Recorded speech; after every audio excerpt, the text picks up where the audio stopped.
ہم نے پرورش میں بھی بچیوں کے ایسے حالات اپنائے ہیں. میں بھی بتاؤں گا رسول کریم صلی اللہ تعالی علیہ وسلم نے اپنی بیٹیوں کی پرورش کیسی کی. سیدہ فاطمۃ الزہرا سلام اللہ علیہا رضی اللہ تعالی عنہا فرماتی ہیں رسول کریم صلی اللہ تعالی علیہ وسلم سے اپنی پوری زندگی میں انہوں نے زیور کپڑے یا اپنی زندگی گزارنے کی کوئی چیز نہیں طلب کی. زندگی میں ایک ہی بار وہ آئی تھی غلام مانگنے کے لیے, تب بھی رسول کریم صلی اللہ علیہ وسلم نے ان کو تسبیح سے نوازا, تسبیح دے کر کے بھیجا, اپنے کام خود کرنا انہیں سکھایا. آج ہم اپنی بیٹیوں کی تربیت میں کیا کرتے ہیں؟ جب تک تمہارے گھروں میں بچیاں ہیں تم لاڑ پیار سے خوب پالتے ہو, ٹھیک ہے, اچھی بات ہے, بچیوں کے ساتھ نرم اچھی محبت, ان کے ساتھ شفقت و محبت ضرور ہونی چاہیے, لیکن امور خانہ داری اگر تم نے اسے نہیں سکھایا, میرے عزیزوں, جس گھر میں یہ بیاہ کر کے جاتی ہے اس کے شوہر کا باپ, اس کے شوہر کی ماں جتنے بھی اچھے ہوں, لیکن ساس ساس ہوتی ہے, سسر سسر ہوتا ہے, ماں اور باپ تم ہو, پھر وہاں اس کی تمام چیزوں کو دیکھا جائے گا. اگر وہ امور خانہ داری میں برابر نکلی تو وہ لوگوں کی نظر میں محبوب رہے گی, اچھی رہے گی. لیکن اکثر حالات ایسے بگڑے ہیں کہ ہم نے اپنی بچیوں کو لاڈ و پیار سے پالا, کچھ بھی نہیں سکھایا, نہ والدین کے ادب و احترام سکھائے, نہ بڑوں کے ساتھ گفتگو کرنے کے سلیقے ہم نے سکھائے, نہ لوگوں سے مل کر بات کرنے کے انداز ہم نے سکھائے. بچیاں کھیلتے کھیلتے ایسی بڑی ہو گئیں, کیونکہ باپ کی نظر میں 25 سال کی بیٹی بھی جو ہے وہ بچی ہی ہوتی ہے. ارے ہماری ابھی تو چھوٹی بچی ہے, تمہارے لیے بچی ہے لیکن دنیا کے لیے نہیں. بلکہ بچیاں جب تمہاری 5 سال کی ہو جائیں اسی وقت سے تم اس کی تربیت کی فکر کرنے لگ جاؤ, بلکہ اسلام نے اس سے قبل تربیت کا تمہیں سلیقہ دیا ہے. سیدہ کائنات فاطمۃ الزہرا رضی اللہ تعالیٰ عنہا اس وقت اپنی ماں خدیجۃ الکبریٰ رضی اللہ تعالیٰ عنہا کو کفن پہنا رہی تھی جب ان کی عمر 3 سال کی تھی. 3 سال کی عمر تھی اس وقت وہ اپنی ماں خدیجۃ الکبریٰ رضی اللہ تعالیٰ عنہا کو کفن پہنا رہی تھی. کوئی بچی یہ کام کرے گی؟ حضور پاک صلی اللہ تعالیٰ علیہ وسلم حرم کعبہ میں آئے ہیں نماز کے لیے, سجدہ کر رہے تھے, ایک ظالم وحشی درندے نے اونٹ کی گندی وہ جڑی لا کر حضور کی پیٹھ پر ڈالا. اس وقت کوئی نہیں دیکھ رہا تھا, ننھی سی یہ فاطمہ دوڑتی ہوئی آئیں جب ان کی عمر 5 سال کی تھی, 4.5-5 سال کے بیچ میں, پوری حضور کی پیٹھ مبارکہ اپنے ہاتھوں سے صاف کیا. رسول کریم صلی اللہ تعالیٰ علیہ وسلم کو کوئی بھی چیز نہ لگے, حضرت فاطمہ تو 5 سال کی عمر میں اس کا خیال کرتی تھی. عزیزان گرامی, وہ تربیت اس انداز سے ہوئی تھی کہ امور خانہ داری میں وہ پورا کمال رکھتی تھیں. اور اس کے بعد حضور صلی اللہ تعالیٰ علیہ وسلم کی یہ بیٹیاں گھروں میں کھانا بنانا خود جانتی تھیں. حضرت خدیجہ کے انتقال کے بعد گھر پورا چلانے کی ذمہ داریاں حضور کی بیٹیوں کے اوپر تھی. حضرت فاطمہ رضی اللہ تعالیٰ عنہ نے تو 5 سال کی عمر سے ہی چولہا سنبھالا تھا. 5 سال کی عمر میں, 5 سال میں تو ہماری بچیاں صرف کھیلتی ہیں. میرے عزیزوں, یقیناً تمہاری محبت اپنی جگہ پر, ان کی تربیت پر توجہ تو ہو. آپ اگر ان کو سکھانے میں کچھ سختی کرتے ہو تو یہ بچیاں بعد میں تمہیں یاد کر کے فخر کریں گی کہ ہمارے ماں باپ نے ہمیں زیور اخلاق سے نوازا ہے. اگر تم شادی میں انہیں زیور نہیں بھی دیے, اخلاق کی دولت دیا, تو پھر یہ پوری زندگی بھر اس جیسی عورت کوئی کہیں نہیں ملے گی. دنیا والے بھی دیکھ کر فخر کریں گے کہ اس کے ماں باپ نے اس کو سونا چاندی اگرچہ نہیں دیا لیکن اخلاق کا زیور دے کر کے بھیجا ہے. وہ اخلاق کے زیور پر تم توجہ کرو. بچیاں کس سے بات کرنی چاہیے, کس سے نہیں بات کرنی چاہیے, یہ سلیقے باپ سکھائے. کہاں ہمارے پاس وقت ہے. ہم اپنی بچیوں کو ٹائم کب دیتے ہیں؟ سنڈے ٹو سنڈے, باقی سب تو ہمارے جاب پر چلتے ہیں. اس وقت تو ہم کام پر چلے جاتے ہیں جب بچے سو رہے ہوتے ہیں, اور پھر جب واپس آتے ہیں تب بھی بچے کھا کر کے سو چکے ہوتے ہیں. اکثر ایسا ہوتا ہے کہ گھروں میں بچوں کے ساتھ اچھی طرح سے مل بیٹھ کر کے تربیت کا کوئی انداز ملتا بھی ہے تو وہ ہفتے میں ایک بار سنڈے آتا ہے. وہ بھی ہم نے دیکھا ہے کہ بچے اصرار کرتے ہیں کہیں پکنک پہ چلو, تو وہ بھی پکنک پہ نظر ہو گیا, کہیں گھومنے کے لیے چلے گئے. تو اسی طرح سے تو پوری جوانی آ گئی, تمہیں خبر ہی نہیں ہوتی, احساس ہی نہیں ہوتا کہ ہمارے بچے کب بڑے ہو گئے. تمہارے سامنے پلک جھپکتے یہ کھڑے ہو جاتے ہیں، جوانی کی عمر میں آ جاتے ہیں. اس لیے توجہ کریں. رسول کریم صلی اللہ تعالی علیہ وسلم کے اس گھرانے سے میں آج بات کرتا ہوں. ازواج مطہرات نے بھی صبر کا دامن تھامے رکھا. اخلاق تقوی حضور کے گھر میں ایسا تھا کہ اللہ کے حبیب صلی اللہ تعالی علیہ وسلم اپنی وفات کے وقت ساری ازواج مطہرات کو بلا رہے ہیں. جس دن حضور کی وفات ہوئی، جس دن حضور کا انتقال ہوا، ساری بیویوں کو بلایا. رسول پاک صلی اللہ تعالی علیہ وسلم نے ساری بیویوں سے پوچھا، کیا تم میں سے کسی کے پاس سونا چاندی زیور ہے؟ کسی زوجہ محترمہ نے کہا کہ ہاں یا رسول اللہ میرے پاس ہے. اللہ کے حبیب صلی اللہ علیہ وسلم نے اپنی اسی آخری حالت میں فرمایا، اگر تم چاہو تو یہ صدقہ کر دو، اگر تم یہ چاہو تو صدقہ کر دو. مشورہ دیا. ازواج مطہرات نے پوچھا، یا رسول اللہ صلی اللہ علیہ وسلم کیا آج سے سونا چاندی پہننا عورتوں کے لیے حرام ہو گیا؟ اب ہم زیور نہیں پہن سکتی؟ رسول کریم صلی اللہ علیہ وسلم نے فرمایا، نہیں، حرام نہیں ہے، زیور پہن سکتی ہیں عورتیں، لیکن اے میری بیویوں، میں یہ چاہتا ہوں کہ میں رب کے حضور حاضر ہو رہا ہوں، میں اپنے رب کی بارگاہ میں اب جا رہا ہوں، میرے جانے کا وقت آ گیا. میں یہ چاہتا ہوں کہ میں اپنے رب سے اس حال میں نہ ملاقات کروں کہ میرے گھر میں سونا چاندی پڑا ہوا ہو. میں کسی چیز کا مالک بن کر کے میرے مولا کے حضور نہیں جانا چاہتا. فقر اللہ کو پسند ہے، میں فقیر بن کر اللہ کے حضور حاضر ہونا چاہتا ہوں. رب تبارک تعالیٰ کے حضور صلی اللہ تعالیٰ علیہ وسلم نے اپنے آخری دن بھی ازواج مطہرات کو کس چیز کی تلقین فرمائی؟ یہی مال و دولت کی محبت اپنے دل میں نہ رکھو. میں عورتوں سے آج تھوڑی دیر گفتگو کروں. اگر دیکھیں آپ، عورتیں اگر پیسے تمہارے جیب سے لے کر بچا بھی لیتی ہیں، کس لیے بچاتی ہیں؟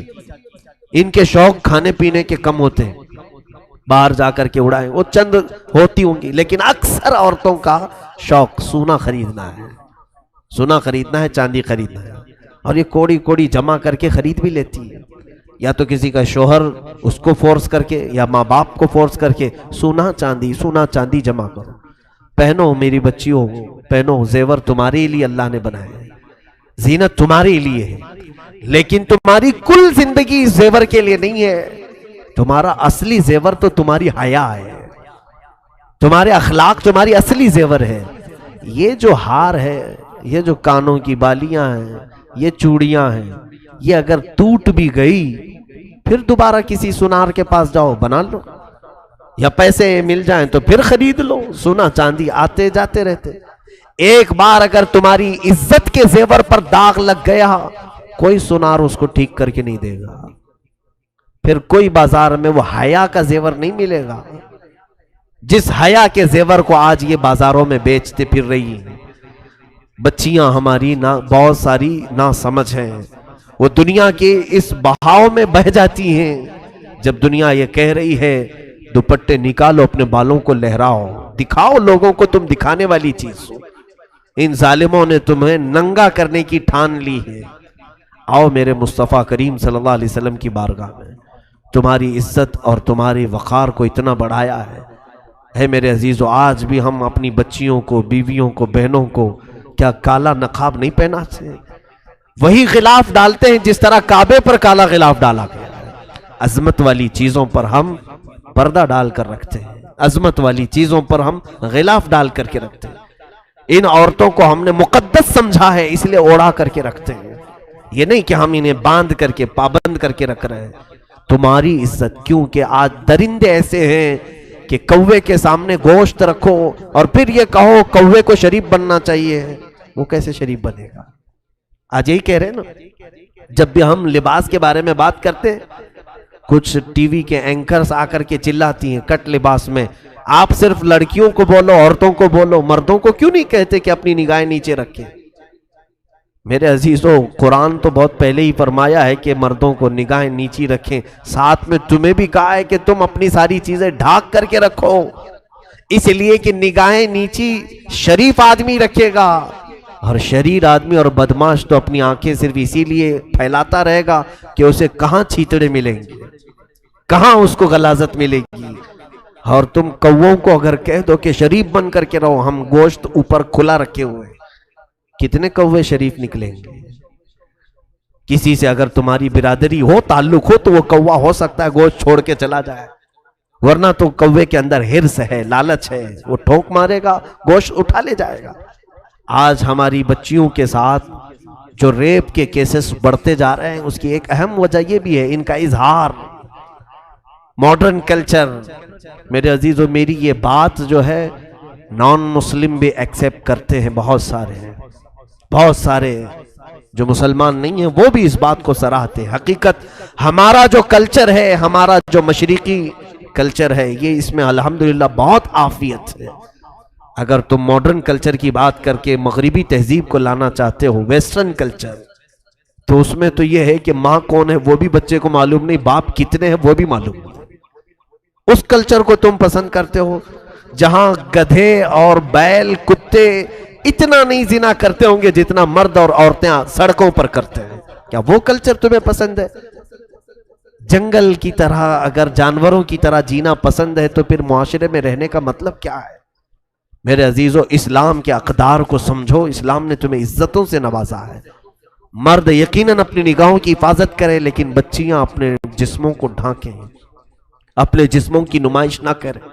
حدیث پاک میں ہے جو عورت صرف خوشبو لگا کر اس لیے نکلتی ہے، خوشبو لگانا منع نہیں ہے، لیکن اس کی نیت اگر یہ ہے کہ بازار میں لوگ میری طرف متوجہ ہو جائیں، میری خوشبو کو سونگھیں، سپرے لگا کر، پرفیوم لگا کر عورتیں جس طرح سے چلیں، حدیث پاک میں موجود ہے۔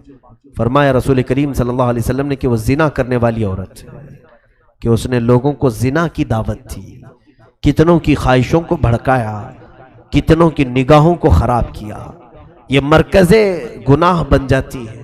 اور ایک حدیث پاک میں اگر کسی اجنبی مرد نے تمہارے جسم کو بلا حجاب چھوا، زنا بہت دور کی بات ہے، ایک عورت کے ساتھ دوسرا مرد اگر بغیر کسی شرعی تعلق کے چھوا ہے، چھونے کی بات آئی ہے، زنا کی نہیں، چھوا ہے، تو اس عورت پر قبر میں اللہ تعالیٰ 99 سانپ مسلط کرے گا۔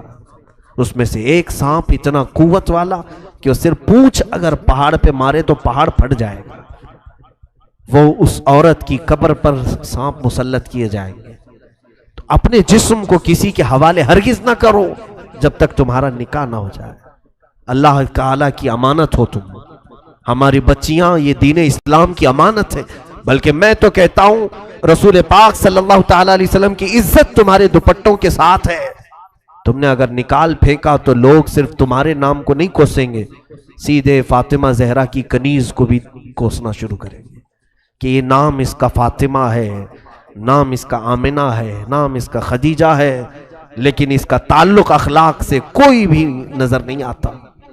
عزیزان گرامی، میں بچیوں سے کہہ رہا تھا سونے اور چاندی کے اکٹھا کرنے میں جو دن اور رات لگا کر پیسے جمع کرتی ہیں، ٹھیک ہے جمع کر لیا، سونا بھی جمع کیا، چاندی بھی جمع کیا، پتہ ہے میں نے دیکھا ہے، اور جب اس کا انتقال ہو جاتا ہے گھر میں پردہ کر لیا گیا، ایک خاتون کا انتقال ہو گیا ہے، سب سے پہلے گھر کی عورتیں، بچیاں ہوں اس کی یا بہنیں ہوں یا اس کے رشتہ دار ہوں، آ کر کے سب سے پہلے وہی سونا نکالتی ہیں اس کے کانوں سے، اس کے گلے سے وہ ہار نکال لیتی ہیں، اس کے ہاتھوں سے وہ چوڑیاں نکال لیتی ہیں، پائل نکال لیے جاتے ہیں۔ تمہاری روح کیا نکلی کہ تمہارے گھر والے تمہارا پورا سونا تم سے سلب کر لیے، جس کے لیے تم کوڑی کوڑی جمع کرتے تھے۔ لیکن مجھے بتاؤ کہ جس بچی نے قرآن پاک کی کوئی سورہ یاد کی اور اس کی روح نکلی، مجال ہے پوری دنیا میں کہ کوئی آ کر کے تمہارے سینے سے وہ چھین کے دکھائے، نکال سکتا ہے کوئی؟ تمہارے سینے میں وہ جو چیز محفوظ تھی وہ قبر میں بھی رہے گی۔ بلکہ حدیث پاک میں یہ ہے کہ جس نے قرآن کے حلال کو حلال سمجھا اور اس کے حرام کو حرام سمجھا اور اس کے پاس سینے میں قرآن کا کوئی حصہ محفوظ رہا تو اس سینے کو قبر کی مٹی بھی نہیں کھائے گی۔ دنیا والے تو چھوڑے، یہاں جس زیور کے لیے آج بچیاں ہماری جان توڑ کوشش کر رہی، میں کہتا ہوں خاطر خواہ زیور اگر تمہیں مل جائے، ایک میانہ روی، بہت زیادہ بھی نہ ہو اور بہت زیادہ بخالت بھی نہ ہو، اگر ہے تمہارے پاس مال تو جتنا تم اپنے سٹیٹس کو دیکھو، اپنے درجات کو دیکھو، اسی اعتبار سے اپنے زیور کو خریدو اور استعمال کرو. میں حرام بھی نہیں کہہ رہا ہوں. عورتیں ضرور اپنی بالیاں پہنیں، چوڑیاں پہنیں، ہار پہنیں. ہم تو عورتوں کو زینت کے لیے یہ تمام چیزیں دلا بھی سکتے ہیں، لیکن درمیانی راستہ اختیار کریں.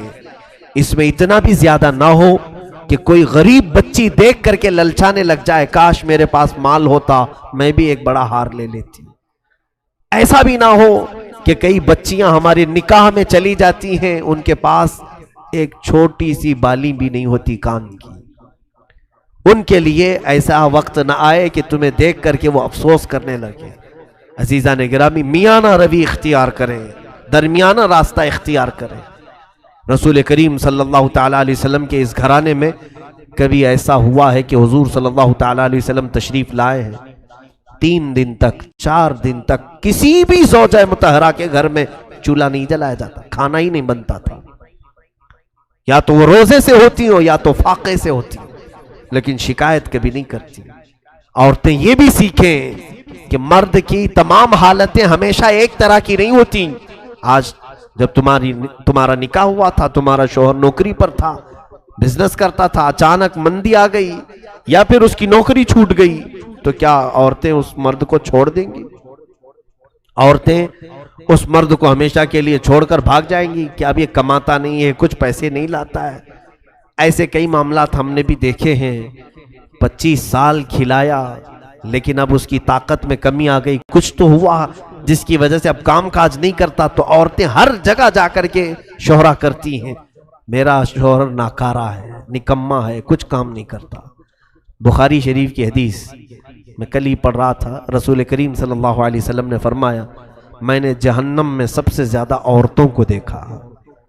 صحابہ نے پوچھا، یا رسول اللہ صلی اللہ علیہ وسلم کس وجہ سے؟ حضور فرماتے، ہن یکفرن العشیر، وہ اپنے شوہروں کی نافرمانی کی وجہ سے. پوچھا کہ کیا کرتی ہیں وہ شوہروں کے ساتھ؟ حضور صلی اللہ تعالی علیہ وسلم فرماتے ہیں کہ اذا احسنت احداہن الی احداہن الدہر، یعنی جب تم ان میں سے کسی ایک کے ساتھ پورا زمانہ بھر احسان کرو، زندگی بھر تم اس کے ساتھ احسان کرو، پھر جب تم میں سے ایک چیز اگر اس کو نہیں ملی تو کہتی ہے کہ میں نے تیرے ساتھ کبھی بھلائی دیکھی نہیں، تو نے کبھی کچھ اچھا کام کیا ہی نہیں میرے ساتھ. یہ جملہ عورتوں کا انہیں دوزخ میں لے جائے. حضور صلی اللہ علیہ وسلم فرماتے ہیں ان کا یہ کہنا کہ تو نے میرے ساتھ کبھی بھلا کیا ہی نہیں، وہ دوزخ میں. ایسی کتنی عورتوں کو دیکھیں آپ، وہ یہی کہتے ہیں کبھی اس نے میرے ساتھ اچھا نہیں کیا، جبکہ کھلا رہا ہے وہ تمہیں، جبکہ وہ کپڑے تمہیں پہنا رہا ہے، تمہارے بچوں کی پرورش کر رہا ہے.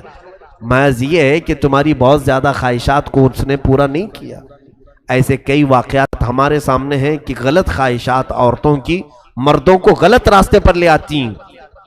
ایک بہت اچھا نوجوان ہمارے پاس نماز پڑھتا تھا، مقتدی تھا ہمارا، اچانک وہ غائب ہوا، کئی دن تک نہیں تھا، اور کئی سالوں کے بعد اس کو پھر دوبارہ ہم نے دیکھا تو معلوم کیا بہت بری حالت ہے اس کی. شراب پیتا ہے، باہر کٹوں پر پڑا رہتا ہے. نیک آدمی تھا. اس کو بلوایا، پوچھا کیا حالت ہے تیری، کیوں ایسے بن گیا؟ وہ رونے لگا، اور پھر اس نے جو واقعہ بتایا میں نے کئی جگہ پر اس کو ذکر کیا. کہا کہ میری شادی ہوئی، میں بہت زیادہ محبت کرتا ہوں میری بیوی سے، اور محبت سے شادی کیا تھا.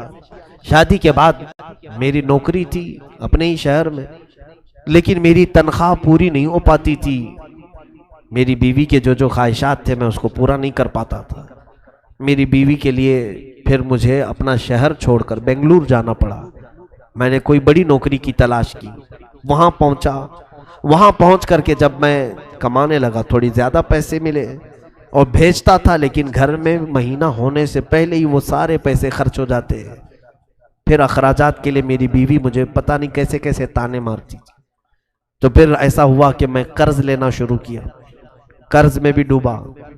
ٹینشن اتنا بڑھ گیا، گھر پیسے بھیجنے کا اور ادھر قرض خواہوں کا.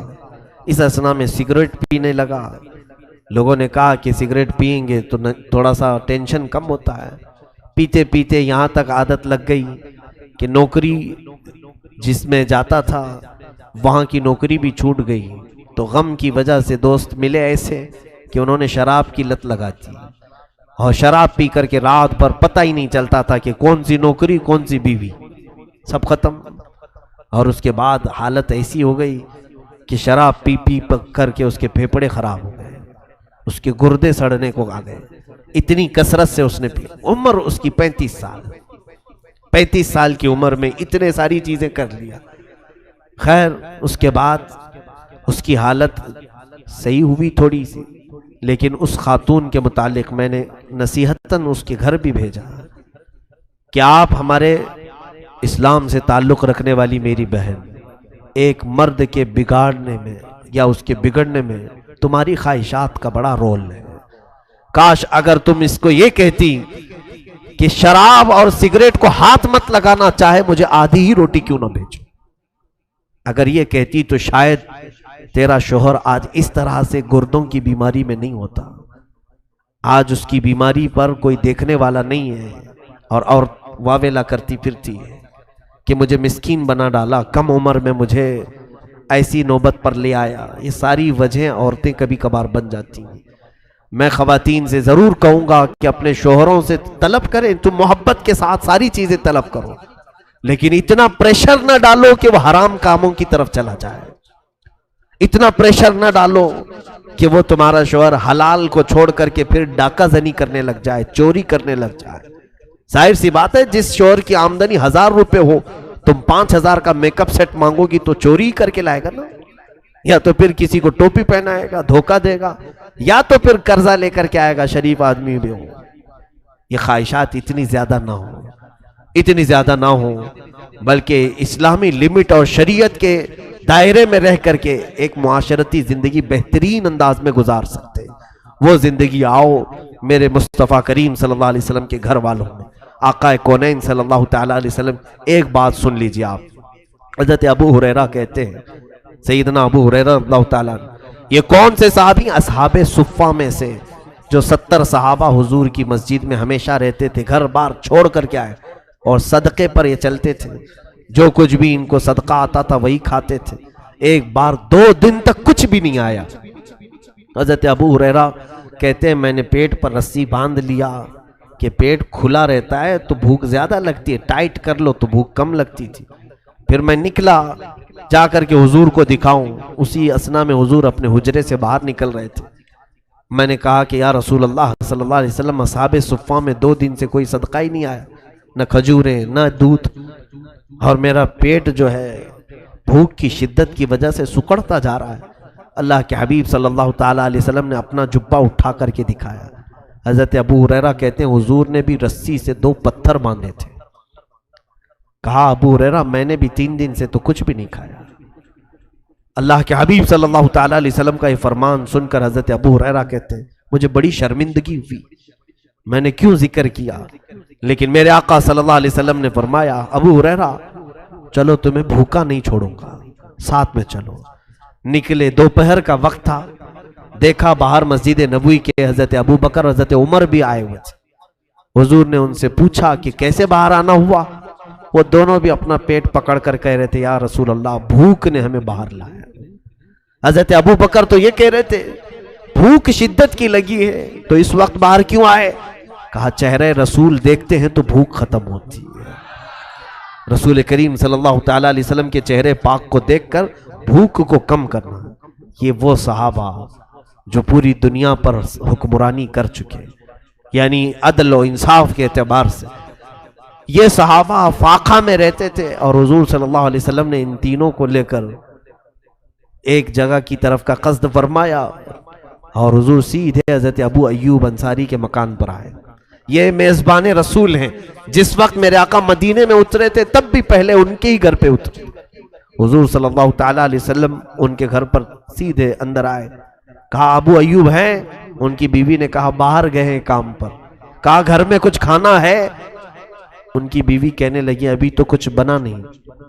اسی اثنا میں انہوں نے بلوایا اپنے شوہر کو، حضرت ابو ایوب بھاگتے ہوئے آئے، کہا دوپہر کے وقت رسول خدا صلی اللہ علیہ وسلم کا میرے گھر پر آنا، اور انہوں نے اپنی بیوی سے کہا 6 مہینے کی بکری کا ایک بچہ ہے، جلدی ذبح کرو اور اسے کھلا دیتے ہیں۔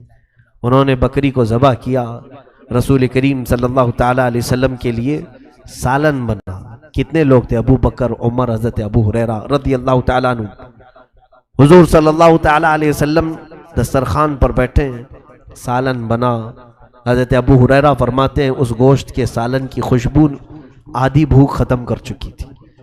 حضرت ابو ایوب نے جب وہ سالن پیش کیا دسترخوان پر، سنیے میرے عزیز ہو، اللہ کے حبیب صلی اللہ علیہ وسلم فرماتے ہیں ابو ایوب ایک اور برتن ہو، ایک اور کھٹوری ہو تو لے آؤ. وہ لے آئے. سالن کو حضور نے آدھا آدھا کیا اور کہا جاؤ میری بیٹی فاطمہ کے گھر پہنچاؤ، 8 دن سے وہ فاقے میں ہے.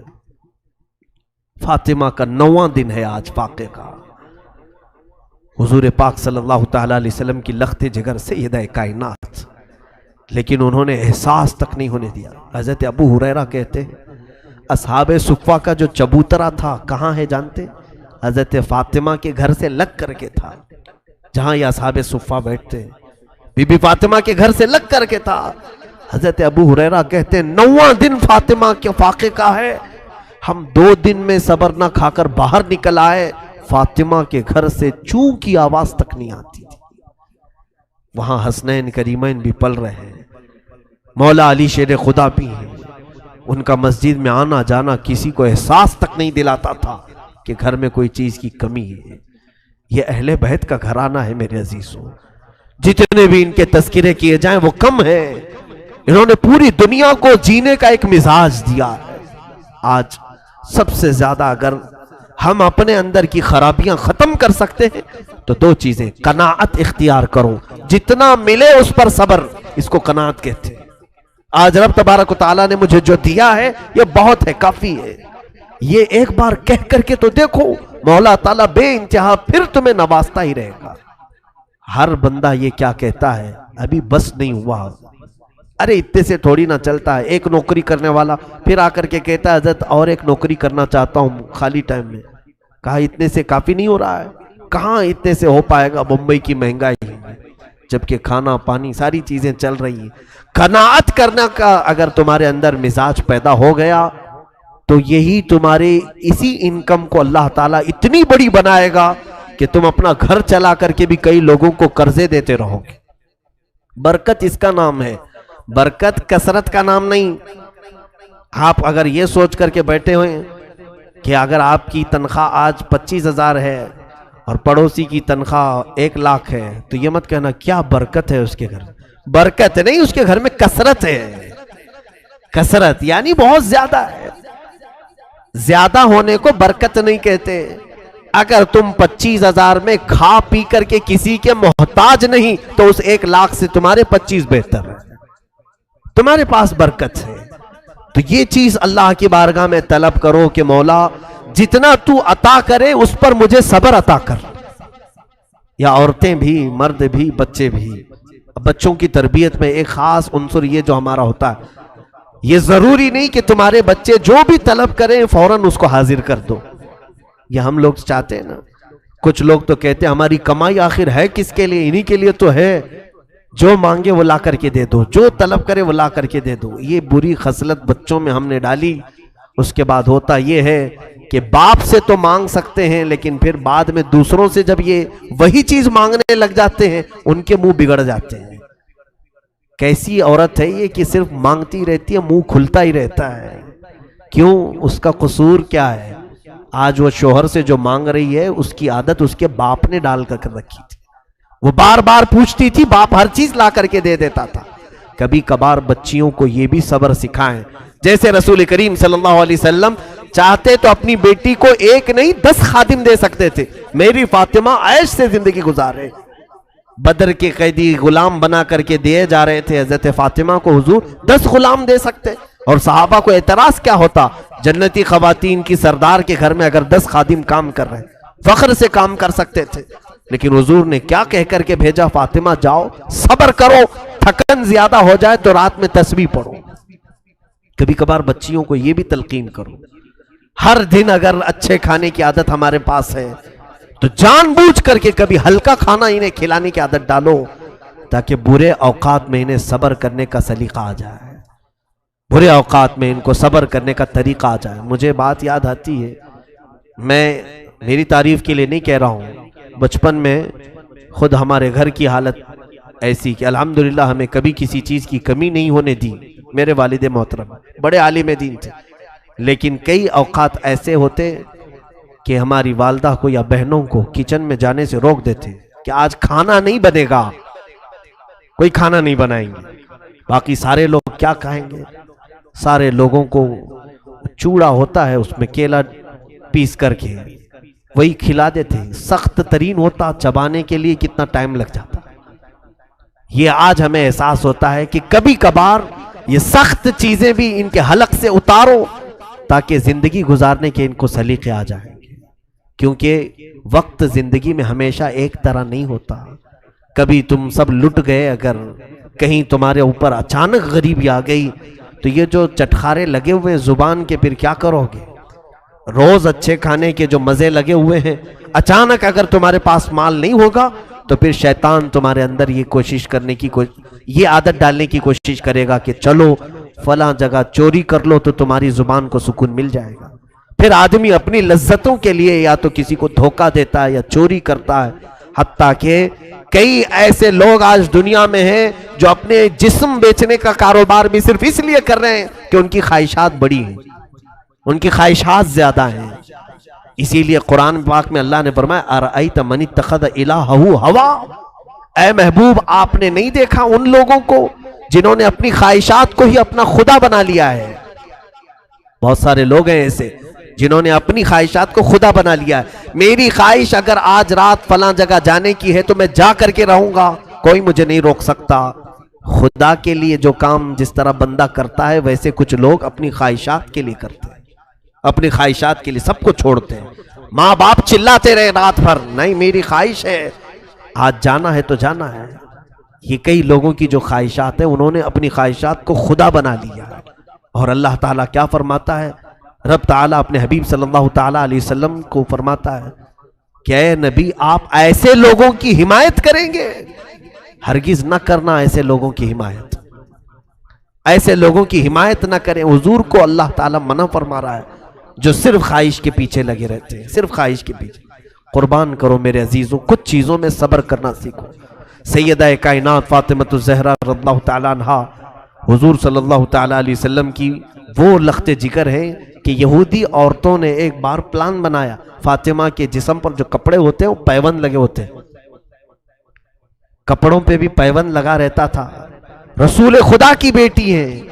یہودیوں نے، عورتوں نے ایک دعوت رکھی اور اس میں حضرت فاطمہ کو بلایا کھانے کے لیے. نہیں وہ کوئی ایسا ہی کہ اس میں سارے شہر کی اچھی خاصی عورتیں تھیں. حضرت فاطمہ سے کہا کہ تم آؤ اپنے اسلام کی دعوت دو.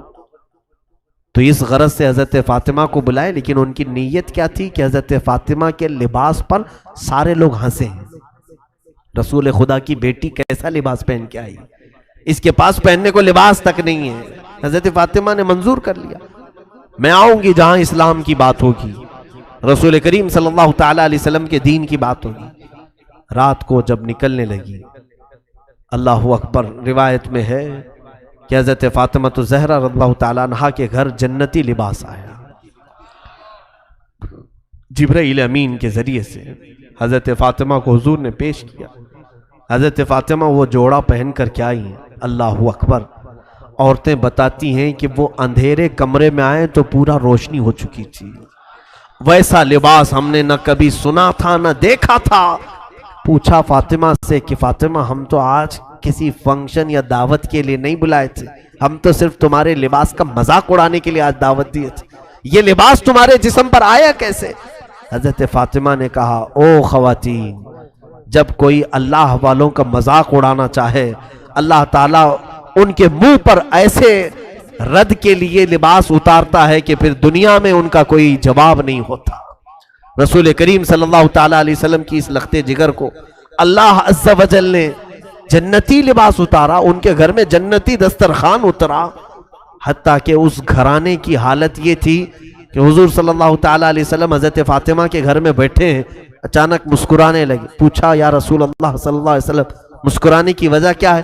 فرمایا جبرائیل وہی لے کر کے آئے ہیں، دروازے پر کھڑے ہیں، اندر نہیں آ رہے ہیں. پوچھ رہے ہیں کہ یا رسول اللہ یہ اہل بیت کا گھرانہ ہے، اگر اجازت ہو تو اندر آؤ۔ بے اجازت ان کے گھر میں جبرائیل آتے نہیں، قدر والے جانتے ہیں عز و شان اہل بیت۔ رسول کریم صلی اللہ علیہ وسلم کے گھر والوں کی یہ عزت ہے کہ وہاں جبرائیل بغیر اجازت کے داخل نہیں ہوتے تھے۔ اس فاطمہ الزہرا رضی اللہ تعالیٰ عنہ کی سادگی پر لاکھوں سلام۔ لیکن جانتے ہیں آپ سیدہ کائنات فاطمہ الزہرا کی بات آج میں تھوڑی سی آگے بڑھا کر کے رخصت ہونا چاہوں گا۔ عورتوں کو بھی فکر کیا ہونی چاہیے، بچیاں اپنے باپ، اپنے شوہر اور اپنے بھائیوں کی بھی اگر آج فکر کر لیں، بہت ساری چیزوں سے یہ آزاد ہو جائیں گی، بہت ساری چیزوں سے آزاد ہو جائیں۔ ہو کیا رہا ہے کہ بچیوں کو ایسا لگتا ہے ہماری زندگی میں کل کام ہمارا مقصد کھانا بنانا، صبح دوپہر شام میں بچے ہوئے کپڑے دھلنا، ہانڈیاں مانجنا، اس میں سے بھی کوئی وقت بچ جائے تو سیریل دیکھنا، اس کے علاوہ ہمارا مقصد ہی نہیں ہے۔ میرے عزیزوں، سیدہ کائنات فاطمہ الزہرا کا ایک مقصد دیکھیں آپ۔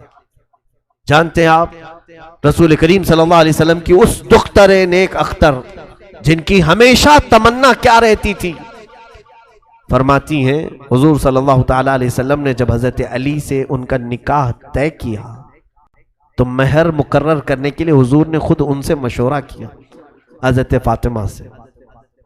حضرت فاطمہ رضی اللہ تعالیٰ عنہ اپنی وفات کے وقت، آخری دن ہے ان کی زندگی کا، جلدی جلدی کپڑے دھو رہی ہیں، گھر کا سارا سامان سلیقے سے لگا رہی، حسنین کریمین کو نہلا رہی۔ حضور کی وفات کے صرف 6 مہینے کے بعد آپ کا انتقال ہوا۔ ان 6 مہینوں میں حضرت فاطمہ کو کسی نے ہنستے ہوئے نہیں دیکھا تھا۔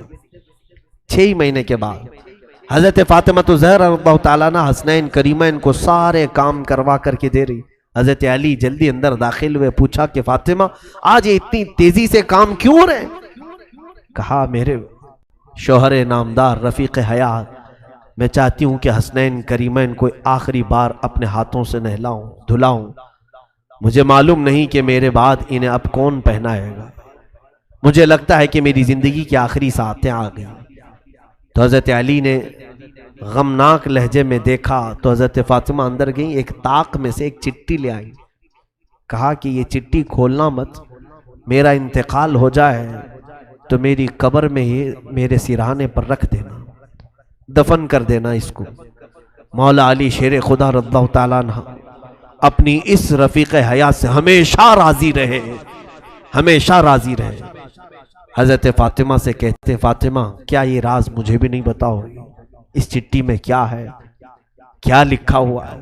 سیدہ فاطمہ زہرا رضی اللہ تعالیٰ عنہ فرماتی، اے میرے سرتاج علی مرتضیٰ، جب آپ سے میرے نکاح کی بات ہو رہی تھی، رسول پاک صلی اللہ علیہ وسلم گھر تشریف لائے، کہا فاطمہ علی کے بارے میں تمہارا کیا خیال ہے؟ علی اخلاق میں بہت بلند ہے، علی تہجد گزار ہے، تقوی شعار ہے، کیا میں تمہارا نکاح علی کے ساتھ کروں؟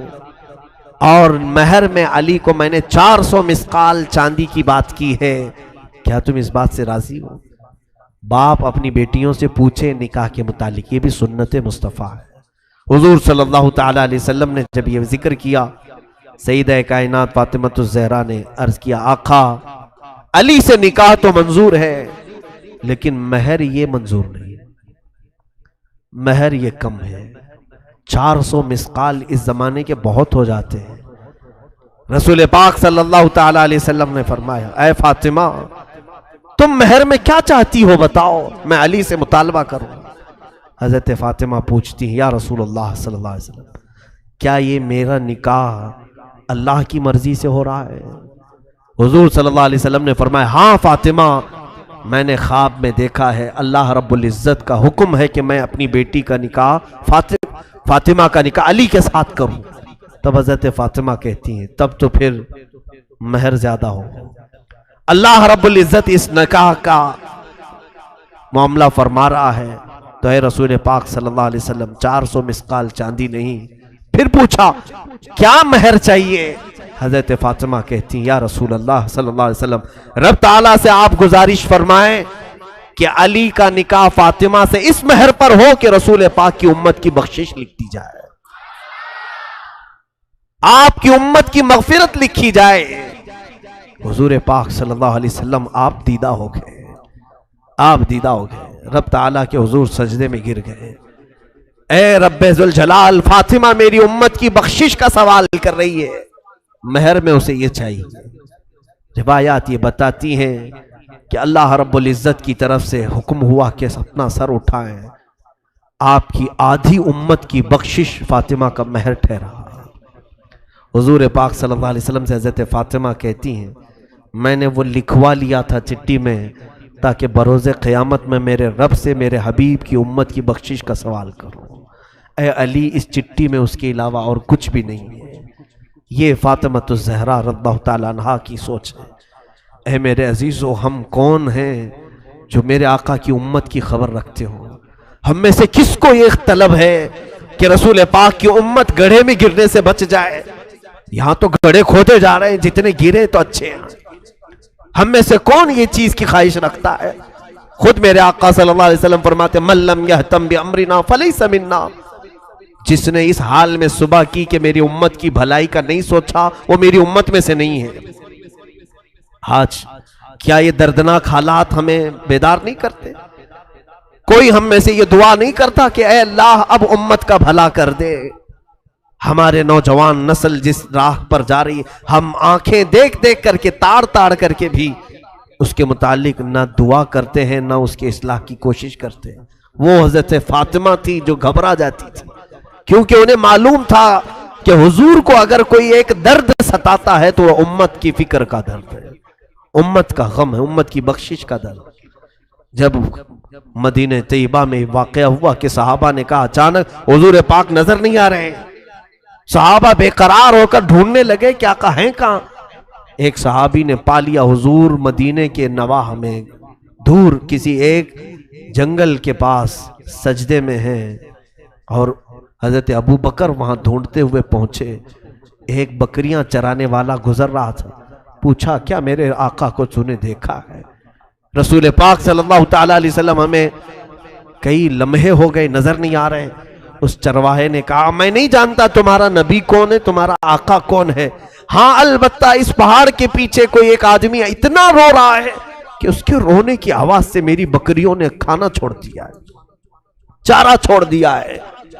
حضرت ابو بکر نے کہا یقیناً اس طرح کا رونا تو میرے آقا کا ہی ہوگا۔ حضرت ابو بکر نے پوچھا اس چرواہے سے اے بندے تو بکریاں چرا رہا ہے، رونے والے کو دیکھا وہ کیا کہہ کر کے رو رہا ہے؟ کہا پتہ نہیں، امت امت کہتا ہے اور روتا جاتا ہے۔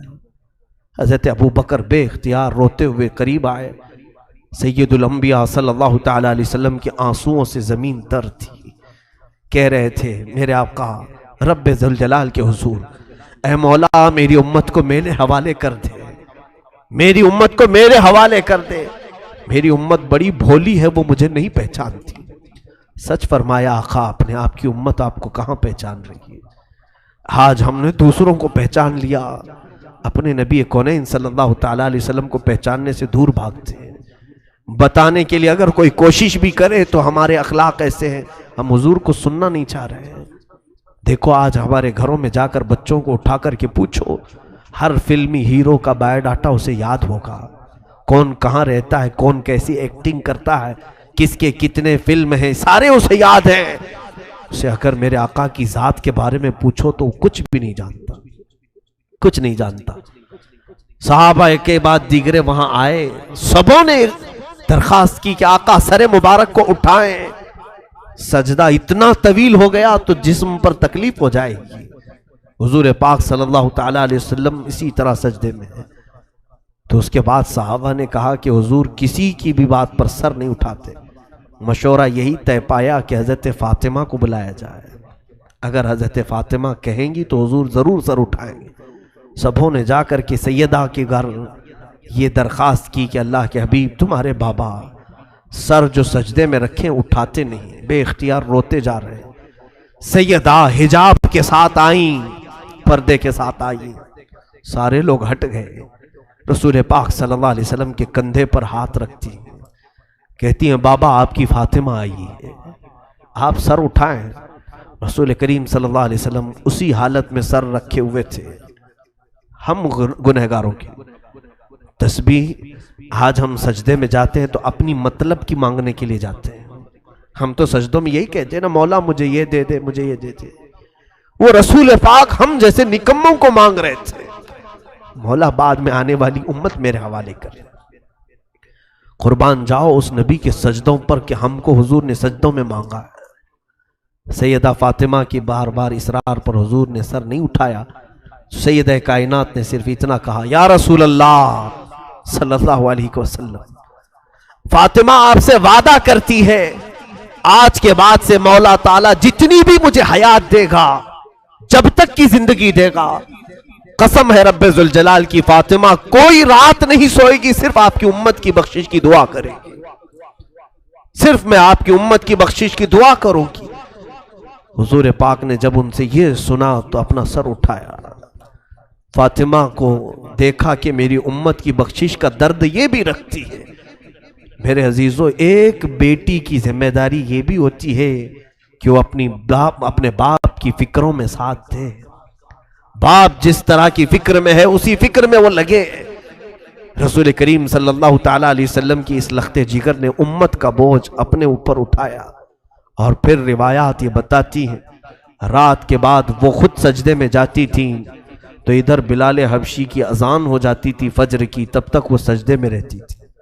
ایسی محویت کا عالم ہوتا تھا کہ وہ کہتی تھی سر اٹھا کر کے کہ راتیں بہت چھوٹی ہیں، میرا پورا سجدہ نہیں ہو پاتا. اس سیدہ کائنات فاطمہ الزہرا، لاکھوں سلام ہو، لاکھوں کروڑوں درود ہو ان کی تربت انور پر. زندگی گزارنے کے ہزار سلیقے ہمارے گھروں کو دیے ہیں. اور یاد رکھو، آج میری بہنوں اور بچیوں سے ضرور کہوں گا، جتنا کربلا تم سنو گی سب فاطمہ کی گود سے نکلے ہوئے شہزادوں کا ہی کربلا ہے. پوری دنیا کو اگر کسی نے حسن دیا ہے تو زہرا نے دیا.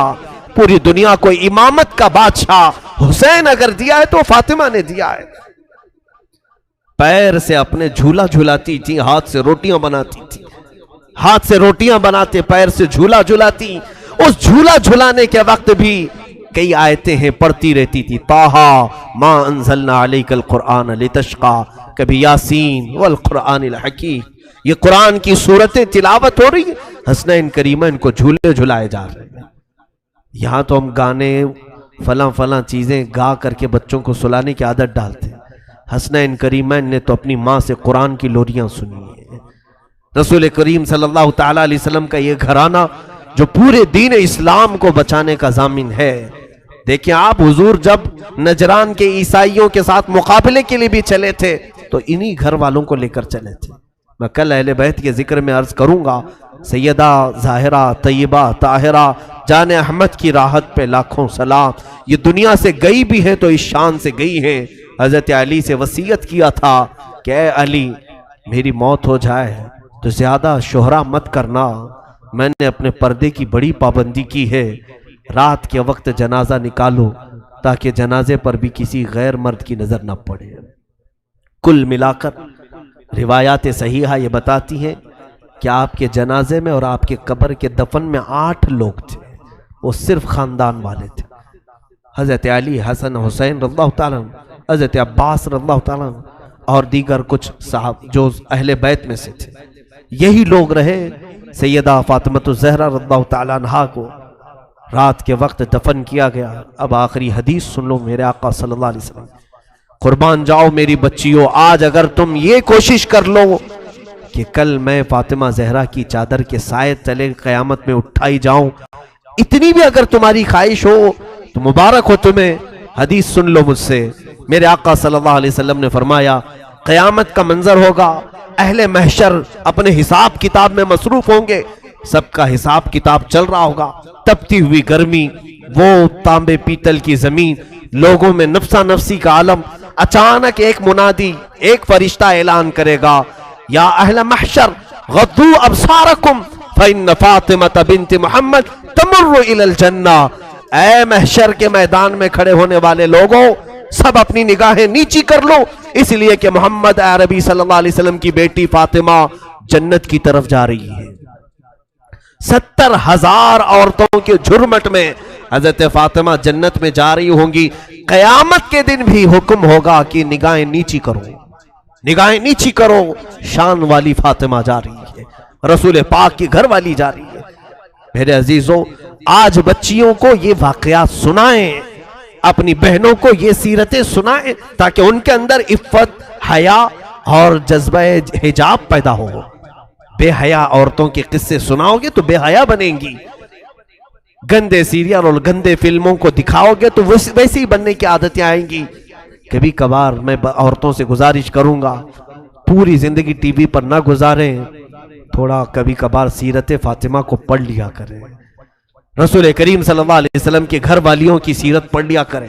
یاد رکھنا، اگر تم نے سیرت بھی پڑھ لی، آج حسن و حسین نہیں صحیح، غلام حسن اور غلام حسین تو ضرور پیدا ہوگا، تمہاری گودوں میں نونہال آئیں گے جو امت کی اصلاح کا کام کریں گے۔ میں دعا کرتا ہوں بارگاہ رب العزت میں، خدایا بحق بنی فاطمہ کہ برقول ایمان کنم خاتمہ، اگر دعوتم رد کنی ور قبول، منو دست دامان آل رسول۔ اے رب ذوالجلال، رسول پاک کے اس سخی گھرانے سے ہم سب کی محبتوں کو ہمیشہ قائم و دائم رکھ۔ مولا رافضیوں سے، خارجیوں سے ہم سب کی حفاظت فرما۔ رسول اللہ کی اس آل جس آل میں ہر بچہ نور والا بچہ ہے، میرے مولا اس گھرانے کا فضل، ان کا سایہ، ان کا کرم ہم سب کے سروں پر قائم فرما۔ رسول اللہ کے گھر والوں کی برکتیں ہم سب کو نواز دے، ہماری بیویوں کو، بچیوں کو، ماؤں کو، بہنوں کو عفت، حجاب، حیا عطا فرما دے۔ اے کریم خدا ارحم الراحمین، جتنے اس محفل میں حاضر ہیں اور جو دور سے سن رہے ہیں، بچیاں، عورتیں، گھروں کی خواتین، سب کو مولا چادر زہرہ عطا فرما دے۔ قیامت کے دن مولا ہمارے گھر والیوں کو سب کو اس فاطمہ زہرا کی جھرمٹ میں جگہ عطا فرما دے، جس جھرمٹ میں فاطمہ زہرا رضی اللہ تعالیٰ عنہ جنت کی طرف جا رہی ہوں، اسی جھرمٹ میں مولا ہماری ماؤں، بہنوں اور بچیوں کا حشر فرما دے۔ اے کریم خدا، آج پوری دنیا کو پھر سے فاطمہ کی ضرورت ہے، جو ایسی گود سے حسن و حسین پیدا کرے، جو کربلا کے واقعات کے بعد پھر سے اسلام کو زندہ کرے۔ مولا ہم سب کو ایسی خواتین عطا فرما، ایسے اصلاح کرنے والے بچے عطا فرما، ہمارے معاشرے کو نظر بد سے محفوظ فرما۔ کریم خدا، ہماری مجلسوں کو اپنی بارگاہ میں قبول فرما، اور ہماری اس مجلس کو ہماری نجات کا ذریعہ بنا دے۔ قیامت کے دن اسی مجلس کو ہماری بخشش کا ذریعہ بنا دے۔ امت مصطفیٰ کی خیر ہو مولا، دشمنان اسلام کو تو تباہ و برباد فرما، ان کے ناپاک منصوبوں کو تو خاک میں ملا دے، اسلام و سنیت کا بول بالا فرما، کفر و شرک کا منہ کالا فرما۔ اے رب ذوالجلال، ہماری دعاؤں کو رسول کریم صلی اللہ علیہ وسلم کی نالین پاک کے صدقے قبول و مقبول فرما۔